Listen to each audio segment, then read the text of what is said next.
दोस्तों, आज हम गरुड़ पुराण के पहले अध्याय की कथा पढ़ने और सुनने जा रहे हैं। दोस्तों, चलिए इस कथा को सुनते हैं। प्राचीन समय की बात है कि नैमिषारण्य क्षेत्र में शौनक आदि ऋषियों ने अनेक महर्षियों के साथ 7000 वर्ष पर्यंत चलने वाले यज्ञ को प्रारंभ किया था, जिससे उन्हें स्वर्ग की प्राप्ति हो सके।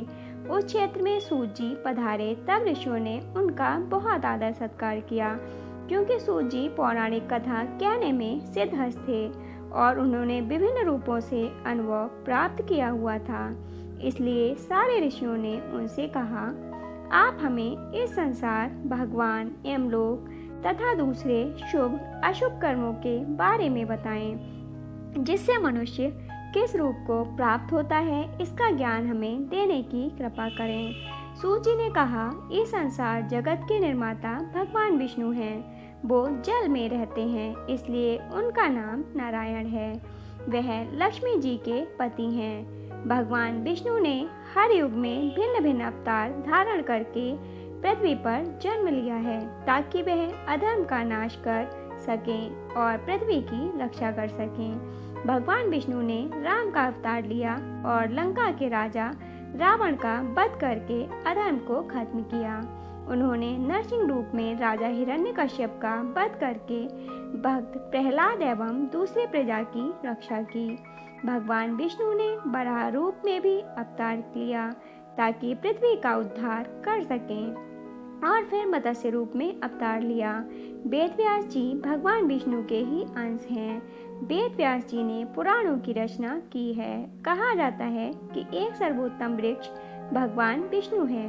उसकी दृढ़ मूल धर्म है, उसकी शाखाएं वेद हैं। उसके वृक्ष के फूल रूप में यज्ञ को माना गया है और फल के रूप में मोक्ष को माना गया है।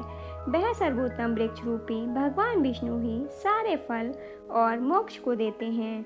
एक समय पर पार्वती जी ने भगवान शिव से पूछा था, आप खुद ही एक भगवान हैं, इस संसार के रचयिता हैं, तो आप किस का ध्यान करते रहते हैं? यह सुनकर भगवान शिव ने कहा, मैं देवों और ऋषियों का ध्यान करता हूँ, उसमें विष्णु ही श्रेष्ठ हैं। इस संसार में परम ब्रह्म भगवान नारायण विष्णु हैं और उन्हीं का चिंतन करता हूँ। भगवान विष्णु ही अनेक रूप में अवतार लेने वाले परम ब्रह्म हैं। भगवान विष्णु ही अनेक रूप में पृथ्वी पर अवतार लेकर अधर्म का नाश करके धर्म की स्थापना करते हैं। इस प्रकार भगवान शिव ने पार्वती जी को भगवान विष्णु की महिमा बताई थी। तब ऋषियों को दूसरी बातें जानने की उत्सुकता हुई। ऋषियों ने सूत जी से कहा, हे प्रभु, आपने भगवान विष्णु के श्रेष्ठता के बारे में हमें जो भी ज्ञान दिया, वह अत्यंत भयमुक्त करने वाला ज्ञान है। इसके अतिरिक्त आप हमें यह भी बताइए कि इस सृष्टि में आने के बाद भोगने वाले दुख और कष्ट का नाश कैसे किया जाता है। कृपा करके इसका उपाय हमें बताइए। आपके पास इस लोक एवं परलोक के दुखों का निवारण करने का ज्ञान है। हम यह जानना चाहते हैं कि यमराज के मार्ग तक पहुंचने में मनुष्य को किस प्रकार की मुसीबतों का सामना करना पड़ता है। सूत जी ने कहा, एक समय पर गरुड़ जी ने भी ऐसा प्रश्न भगवान विष्णु से किया था। उस समय भगवान विष्णु ने जो भी ज्ञान दिया था, वह ज्ञान मैं आप लोगों को दूंगा। यम का मार्ग बहुत कष्ट वाला है, किंतु आप अगर अपने कल्याण के लिए यह जानना चाहते हैं, तो मैं आप लोगों को इसके बारे में बताता हूँ। गरुड़ जी ने जब भगवान विष्णु से पूछा था कि आपके नाम की आराधना करना तो अत्यंत सरल है, आपकी भक्ति करने के उपरांत भी मनुष्य नरक में क्यों जाता है? आपकी भक्ति के भिन्न भिन्न मार्ग और गतियाँ हैं, फिर भी मनुष्य जब आपकी भक्ति से वंचित रह जाता है, तो उसे यह दुर्गम मार्ग कैसे मिलता है और इसके कष्ट क्या हो सकते हैं? पाप करने वाले पापियों की किस प्रकार दुर्गति होती है और किस रूप में उनको नरक मिलता है? आप मुझे कृपा करके बताएं। ऐसे पूछने पर भगवान विष्णु ने गरुड़ जी को कहा, हे गरुड़, मैं तुम्हें यम के मार्ग का ज्ञान देता हूँ। इसी मार्ग से पापी लोग यमलोक को प्राप्त करते हैं। इसका वर्णन अत्यंत भयानक है। जो मनुष्य उग्र स्वभाव के होते हैं, धन और मर्यादा का ज्ञान जिनमें नहीं होता है, जिनको संसार में मोह माया है, वो मनुष्य अपवित्र होते हैं और वही नरक लोक में जाते हैं। दानवीर मनुष्य मोक्ष को प्राप्त करते हैं और पापी लोग कष्टपूर्वक यम की पीड़ा को भोगते हुए नरक में जाते हैं। दुष्ट और पापी लोगों को इस संसार में किस प्रकार के दुख मिलते हैं, उनकी मृत्यु किस प्रकार होती है, उसका ज्ञान मैं तुम्हें देता हूँ। इस संसार में जब मनुष्य जन्म लेता है, तब वह अपने पूर्व जन्म के कर्मों के हिसाब से इस जन्म में शुभ अशुभ फल भोगता है। बुरे कर्मों के प्रभाव से व्यक्ति को रोग हो जाता है। परेशानियां और रोग से पीड़ित वह व्यक्ति निराश हो जाता है। व्यक्ति कितना भी बलवान हो, युवावस्था में उसके पत्नी पुत्र होने के बावजूद भी वह अचानक से भयभीत होने लगता है। काल उसको घेर लेता है। वृद्धावस्था में व्यक्ति को मृतक के समान रहना पड़ता है। घर के लोगों के द्वारा अपमानित होता है और अपमानजनक आहार लेता है। आहार लेने की शक्ति कम हो जाती है और इसकी वजह से चलने फिरने की शक्ति भी कम हो जाती है। कफ के कारण स्वर्ण नलियां चल नहीं पाती। स्वास्थ्य बिगड़ने लगता है। खटिया पे पड़ा रहता है। मृत्यु के निकट आ जाता है। मृत्यु के निकट आने पर देवता जैसे मनुष्य की दृष्टि भी दिव्य हो जाती है। मरते समय पापी के पांचों तत्व अपने स्थान छोड़ देते हैं और उसका एक क्षण भी मुश्किल से बीतता है। मनुष्य को इतनी पीड़ा होती है जितनी बिच्छू के काटने से होती है। यमदूतों के भय से उसके मुंह से झाग और लार गिरने लगती है। ऐसे ही पापियों के प्राण जब निकलते हैं तब उनको यमदूत मिलते हैं। यमदूत लाल नेत्र होते हैं और मुख भयानक होता है। उस समय यमदूत अत्यंत क्रोधित होते हैं और उनके हाथ में पाश और दंड होता है और वह दांत को पीसते हैं। उनके मुख काले और नख विशाल होते हैं। उनको देखकर प्राणी भयभीत होकर मलमूत्र का त्याग करने लगता है। ऐसी अवस्था में जीव शरीर से निकल जाता है और मोह में अपने घर को देखता है और उसी समय यमदूत उसे पकड़ लेते हैं। यमदूत उसे गले में रस्सी बांधकर ऐसे ले जाते हैं जैसे गुनहगार को सिपाही राजा के पास ले जाते हैं।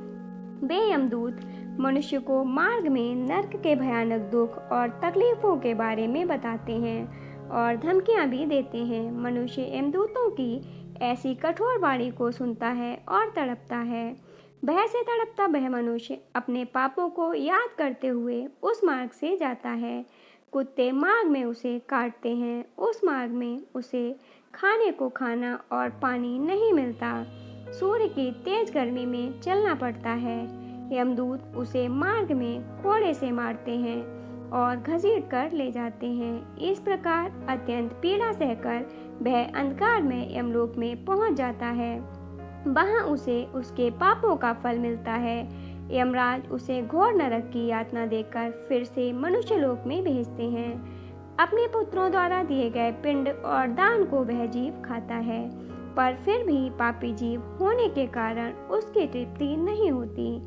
जिस मनुष्य का पिंडदान नहीं होता वह प्रेत योनि में रहकर निर्जन वन में दुख पूर्वक भ्रमण करते हैं। यम की यातना भोगे बिना जीव को मनुष्य के रूप में जन्म नहीं मिलता और वह अन्य योनियों में भटकता रहता है। उस पिंड के रोज 4 भाग होते हैं। उसमें से 2 भाग पंचभूतों को, 1 भाग यमदूतों को और 1 भाग उस जीव को खाने को मिलता है। ऐसे 9 दिन तक पिंडदान करते हैं और वे लोग खाते हैं। जब मनुष्य का शरीर जलाते हैं तो उसके बाद उनके पुत्र जो पिंडदान 9 दिन तक करते हैं, उसे उस जीव को 10वें दिन देह मिलता है। वह जीव को देह आकर यमलोक मार्ग में अपने कर्मों को भोगना पड़ता है। अब किस तरह से 10 दिनों के पिंड से शरीर बनता है उसे बताता हूँ।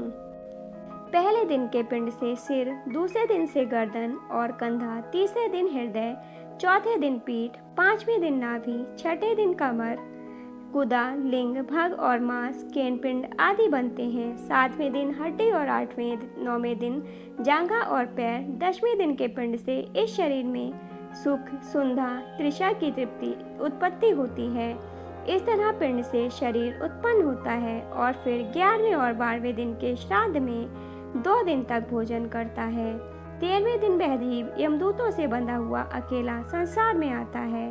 हे गरुण, बैतरणी को छोड़कर केवल यमलोक 86,000 योजन विस्तीर्ण है। अब इस जीवन में रोज 24 घंटों में क्रमशः 247 योजन यमदूतों के संग निरंतर चलना पड़ता है। चलने वाले इस मार्ग के अंत में 16 ग्राम पड़ते हैं।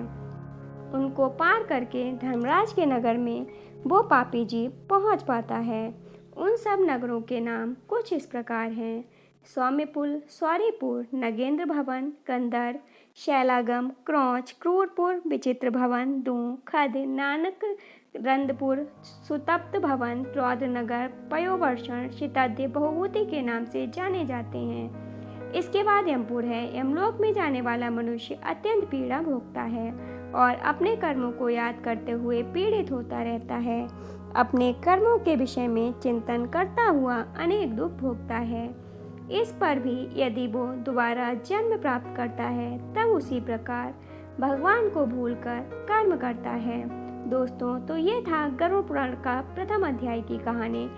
दोस्तों, आपको ये कहानी कैसी लगी कमेंट बॉक्स में ज़रूर बताइएगा। अगर अच्छी लगी हो तो लाइक एंड शेयर कीजिएगा और ऐसी ही कथाएं और कहानियां सुनने के लिए चैनल को सब्सक्राइब कर लीजिएगा।